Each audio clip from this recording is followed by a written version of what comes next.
Congress party एक बार फिर से अपना तीसरी बार खाता नहीं खोल पाई दिल्ली के अंदर। कांग्रेस का अब उदय हो पाना बिल्कुल मुश्किल है। ये कांग्रेस के नेताओं को भी असलियत समझ में आती है। वो अरविंद केजरीवाल का गिरोह था जिसने दिल्ली को बंधक बना रखा था। वो कुछ मित्र की मंडली थी जो राजनीति में सैर करने के लिए आए थे। बड़ी पैनी नजर रखने वाले हैं ये लोग आपके ऊपर। जिनका अपना दामन दागदार है वो दूसरे को सलाह देने चले हैं। दावा किया था और वादा किया था भाजपा ने कि इस होली दिवाली सिलेंडर मुफ्त मिलेंगे। सबको ये पता है कि नरेंद्र मोदी जो कहते हैं वो करते हैं। दिल्ली में अब विकास की नई कहानी लिखी जाएगी।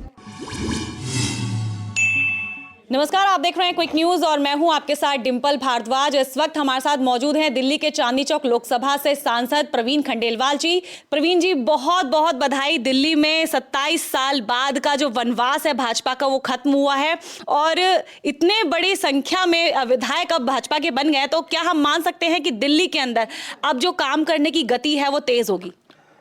देखिए, दिल्ली ने पिछले 10 साल में दुर्दशा का एक बड़ा दंश झेला है और दिल्ली की जनता ने प्रधानमंत्री नरेंद्र मोदी के प्रति जो विश्वास व्यक्त किया है, हम उसका सम्मान करते हैं। भारतीय जनता पार्टी के ऊपर बड़ी जिम्मेदारी भी है। दिल्ली में अब विकास की नई कहानी लिखी जाएगी और मैं ये कह सकता हूँ कि हमारी सरकार हर वो काम करेगी जिससे किसी की आंख में आंसू ना हो और हर चेहरे पे मुस्कुराहट हो। 70 में से 48 सीट लाना बहुत आसान नहीं था भाजपा के लिए, क्योंकि दिल्ली में कहीं ना कहीं जनता की चॉइस विधायक के तौर पे बहुत कम रही है भाजपा को लेकर, लेकिन इस बार इतिहास रचा है। सर, रणनीतियां क्या रही? क्या आपको लगता है भाजपा ने किन मुद्दों पर ऐसा काम किया जो परिणाम ऐतिहासिक बन गया? देखिए, हम सब लोग प्रधानमंत्री नरेंद्र मोदी जी के संदेश को घर घर ले जाने में कामयाब हुए। दिल्ली की जनता ने मोदी जी के नेतृत्व में आस्था और विश्वास उत्पन्न किया और विश्वास रखा। सबको ये पता है कि नरेंद्र मोदी जो कहते हैं वो करते हैं और मोदी की गारंटी का मतलब है काम पूरा होने की गारंटी। भारतीय जनता पार्टी ने जितने भी संकल्प लिए हैं, जितनी घोषणाएं की हैं, जितने वचन दिए हैं, जितने वादे किए हैं, हम एक एक घोषणा, संकल्प, वादा, वचन पूरा करेंगे।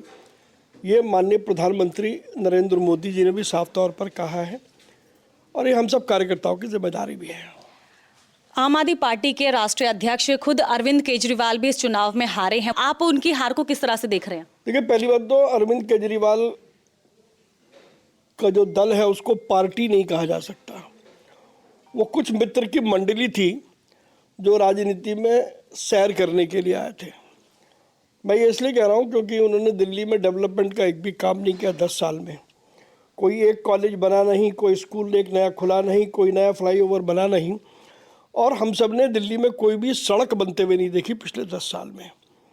तो वो सैर सपाटे के लिए आए थे और जो छल, जो फरेब, जो धोखा, जो विश्वासघात उन्होंने दिल्ली की जनता के साथ किया, दिल्ली की जनता ने उसको उनकी बड़ी सज़ा दी है। तो मुझे लगता है कि अब अरविंद केजरीवाल को समझना चाहिए कि जनता को बहुत दिन तक बेवकूफ़ नहीं बनाया जा सकता।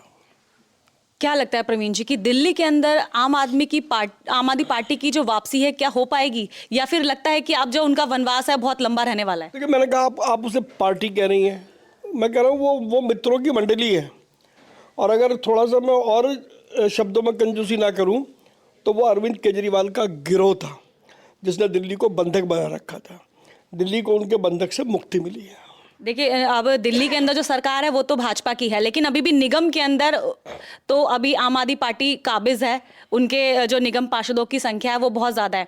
ऐसे में पार्षद और जो विधायक है उनके बीच तालमेल बैठाना बहुत मुश्किल हो जाएगा।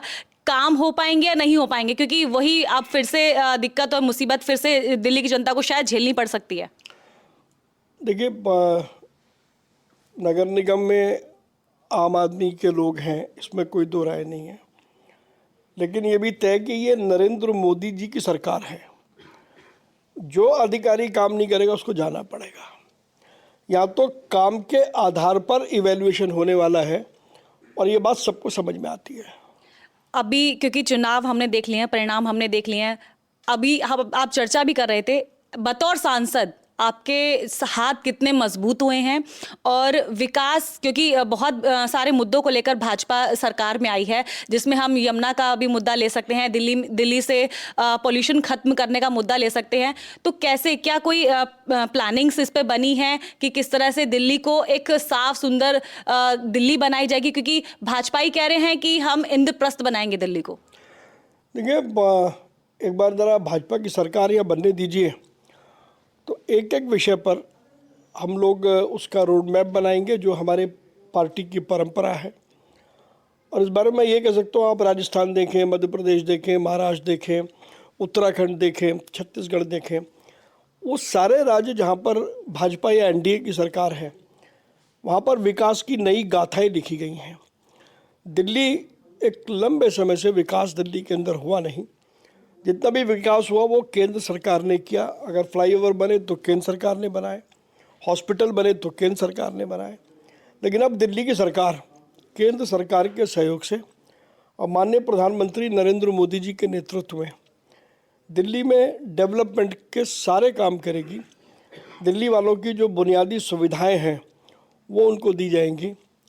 यमुना को साफ करने का काम तुरंत शुरू किया जाएगा।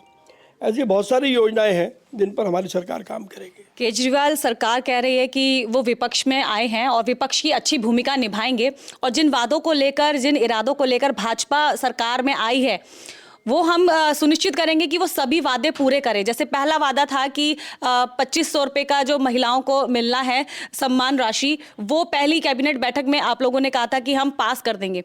तो बड़ी कैरी और बड़ी पैनी नजर रखने वाले हैं ये लोग आपके ऊपर। तो क्या लगता है कि कुछ दिक्कतें होंगी या फिर सब हो जाएगा? देखिए, जिनका अपना दामन दागदार है वो दूसरे को सलाह देने चले हैं। वो लोग जिन्होंने 10 साल दिल्ली के अंदर कुछ नहीं किया, घोषणाएं करी, पैसा खाया, घोटाले किए और दुनिया भर के वो सारे काम किए जो उन्हें नहीं करने चाहिए थे, वो हमसे हिसाब मांगेंगे। और ये समझ में आना चाहिए कि नरेंद्र मोदी जी की सरकार चाहे केंद्र में हो या राज्य में हो, उसको अपने कर्तव्यों की चिंता है और हम अपने कर्तव्यों का निर्वहन पूरी जिम्मेदारी के साथ में करेंगे। हमें किसी आतिशी या किसी केजरीवाल या किसी आम आदमी पार्टी के नेता के ज्ञान की आवश्यकता नहीं है। कांग्रेस पार्टी एक बार फिर से अपना तीसरी बार खाता नहीं खोल पाई दिल्ली के अंदर। कांग्रेस पार्टी को आप किस तरह से देख रहे हैं? क्योंकि कहीं ना कहीं बहुत सारी सीटों पर भाजपा की जीत के अंदर उनका बड़ा हाथ था, बड़ा अच्छा चुनाव भी लड़ी है, लेकिन फिर भी एक भी सीट उनके हाथ में नहीं आ पाई। देखिए, कांग्रेस अपनी राजनीतिक जमीन खो बैठी है, फिर चाहे वो राष्ट्रीय राजनीति हो।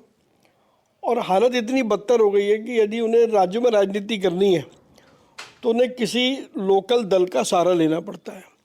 तो कांग्रेस की हालत बड़ी विचित्र है, क्योंकि कांग्रेस एक पार्टी की बंधक बनी हुई है। इसलिए कांग्रेस का अब उदय हो पाना बिल्कुल मुश्किल है।